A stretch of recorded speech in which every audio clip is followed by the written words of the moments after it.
everyone, how is it going? Welcome back to the channel. In photography and almost everything in life, there is no ending to learning. It's just so beautiful to learn something new, discover new things, make mistakes, explore different paths and techniques, and share our knowledge with others. When I started my journey in photography, one aspect that fascinated me the most, even today, was photo editing.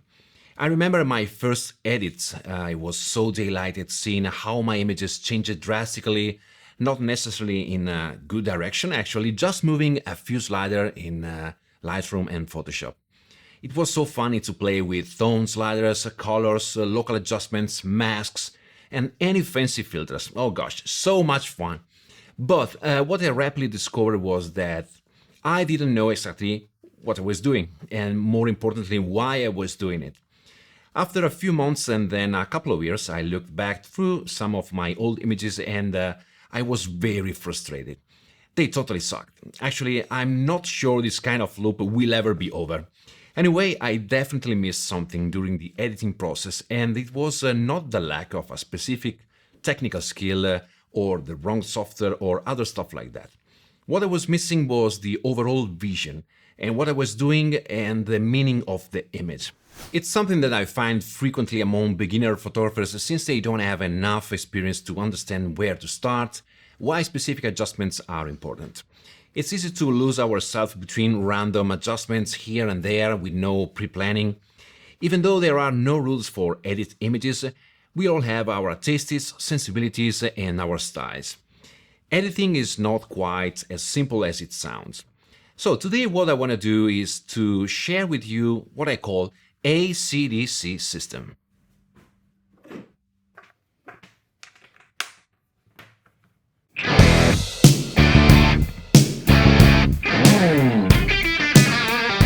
That sound familiar? ACDC. A, analyze, C, cropping, D, distraction, C, colors and tones. It's basically a photo development process I use on a daily basis with my photos.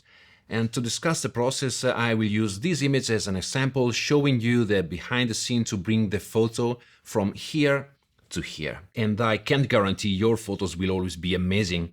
Actually, post-processing is not everything, and there are a lot of other aspects to consider along the creative process. But I'm pretty sure you will find some of these concepts useful to shape your own vision and your approach to photo editing. And not only that. Okay, let's dive into the ACDC system.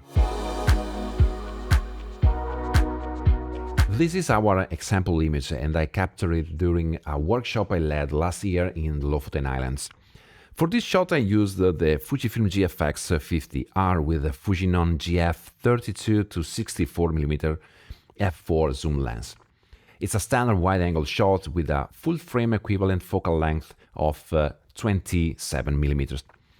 I usually start analyzing the overall image, trying to define which are its characteristics, the strengths and weaknesses like focal point, the aspect ratio of the image, exposure and the quality of light, global and local contrast, colors, distractions, and what's my goal for the image and the outcome I'm aiming for. I'm going to start the analysis by applying some concepts I discussed in my previous video. Okay, let's have a look at the elements present in this shot. We have this yellow area with the two tiny fishing villages and the bridge that works as a primary subject. So this is definitely our focal point. Okay, moving forward, we have the sea as the second element, the mountains as third, the fourth is the sky, and as the fifth element we have the canoes. We have a high complexity in the image and an excellent separation, so in terms of post-processing we won't have problems on removing and tweaking too much stuff. For me, this image screams for a panoramic crop, and my feeling is that a good crop ratio can be 16:9 or an even more panoramic ratio like the 2:1. Exposure and light, the shot is pretty well exposed, so we don't need to make any exposure correction. The light comes from the left and is definitely a side light, which creates a good amount of contrast with crisp and hard shadows falling on the left mountain. The mountain on the right instead is very flat, catching a strong frontal light because of its different position. Contrast, as we have just seen, the contrast is quite high, so we need to adjust the shadows a bit to reveal some more details in the dark areas. Not too much. I don't want it to destroy the mood and the light balance, which I really like actually. The white balance is already pretty good. I usually set the white balance in camera on daylight, so for this scene it works very well. The shadows are much more bluish, and it makes perfect sense since the different light temperature and because they catch a lot of the bouncing light from the blue sky. In terms of colors, we have very rich and popping saturated colors with a pretty good color contrast and separation. There is in fact a good balance between the blue sky and the blue water, with the warm colors of the yellow cabins and the rocks. I think I'll try to equalize the tones and the hues a bit on the HSL and calibration panels later on, just to desaturate the global color tones a bit. In terms of distraction, we need to address a few things like removing the sticks in the water, this part of the lens on the bottom right, which we can easily get rid of using the crop tool. A tiny object that bugs me is this group of canoes that looks too saturated and grabs too much attention. These are the little things that make a big difference. I'll definitely keep these lovely canoes that add movements to the shots and help the overall balance between the elements we have in the frame. The mountain on the right and this area of the sea on the lower part of the frame, they both need some dodge and burning, just to dim down the level of brightness, which is quite distracting. It's very important to keep the viewer's eye into the frame, and to do that I need to equalize the level of brightness of all the stuff that detracts from the primary subject. And what's my goal? The image speaks to me of a Nordic winter feeling on a sunny and peaceful day, so I think I'm gonna go with cold, moody tones and slight warm lights on the areas hit by the direct light. Okay, now we are ready to translate all our consideration into editing. The GFX 50R has an aspect ratio of 4:3, which is quite different from the 3:2 of my XT series cameras.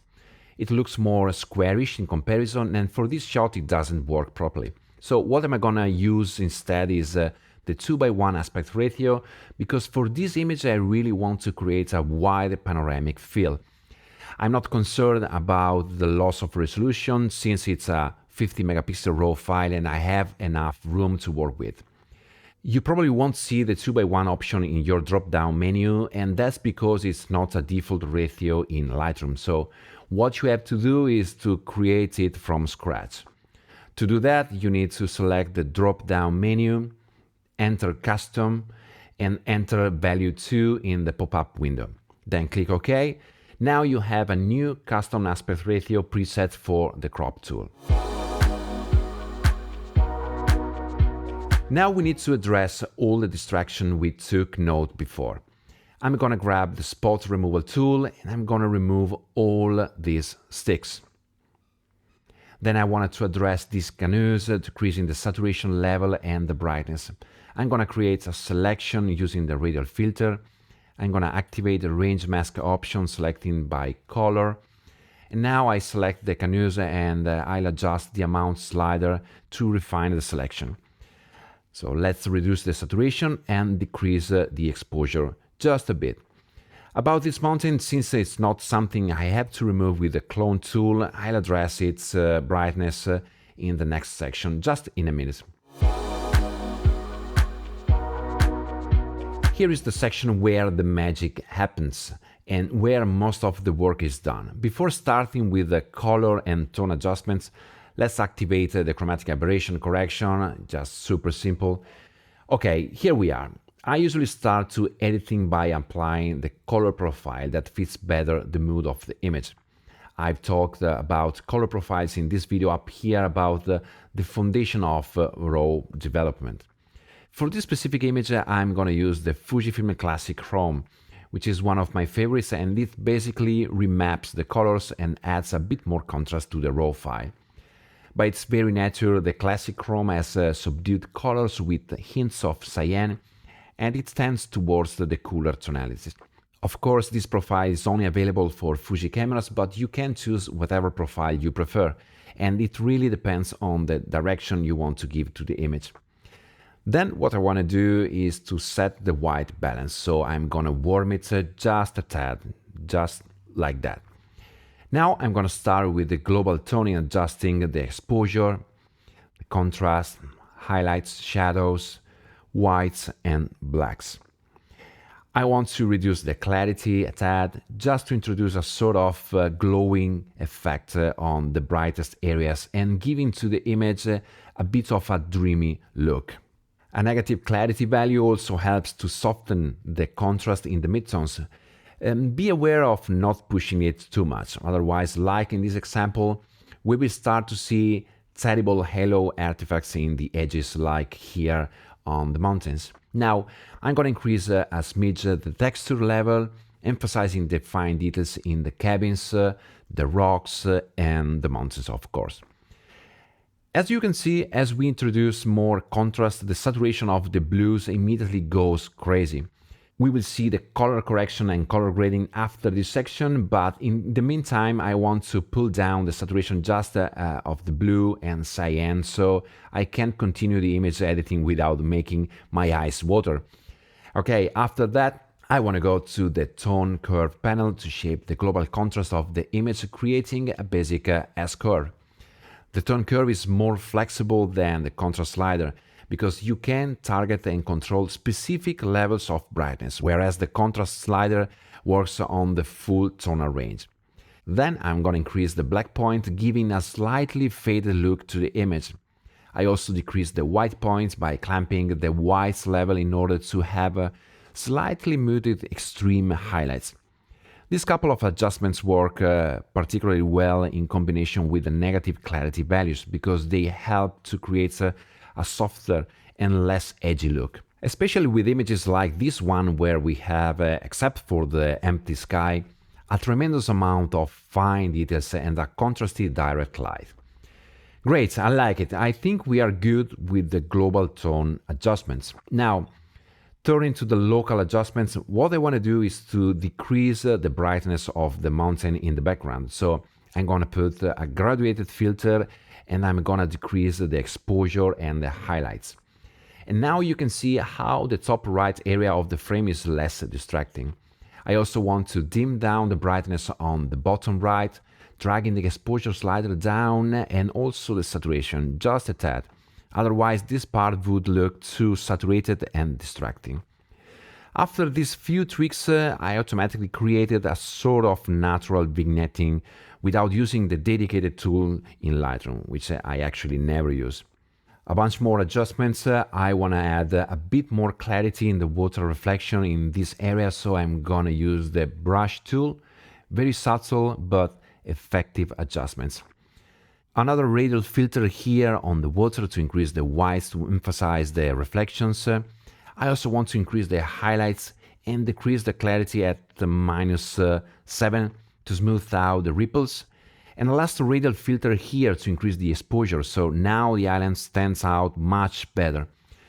As I always say, small adjustments make a big difference. Finally, we are getting to the last section about colors. What I want to do is to move some sliders here in the HSL panel to tweak the hue of some specific colors. This panel is all about adjusting individual hues to either bring the colors of an image into better harmony or to separate and differentiate hues to create more color contrast. So I'm going to adjust the warm tones, the orange, the yellow more towards orange, also the cyan and blue. Well, I really like this panel and I always like to play with all these sliders. And I want to be honest with you guys, most of the time, I'm not completely sure of the direction I want to take the image. Probably my best advice for this panel is play with it. Okay, let's tweak the saturation sliders and then the luminance, which in this case, because the original colors of the image are super rich, these sliders are very sensitive. In fact, dragging up and down the blue slider, for instance, the luminance effect is absolutely dramatic. It changes completely the aspect of the image. Great, now I'm going to increase the luminance of the orange, yellow, so it helps to increase the contrast between the elements. Another powerful panel is the calibration panel, where we can change the overall color mix in your images by tweaking the RGB primaries channels. There is no rocket science on how to use these sliders. To see how they work is super intuitive. You just need to look at the image while you are dragging left and right each slider. It's a powerful panel, and here you can literally define the overall color correction and grading for your images. Each RGB channel has the hue and saturation slider with which to direct the colors.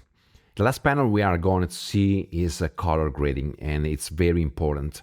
It allows you to add specific color tones to the shadows, midtones, highlights, and overall images separately, and also adjust the saturation and luminance of those color tones, as well as how Lightroom balances those colors between the shadows and highlights.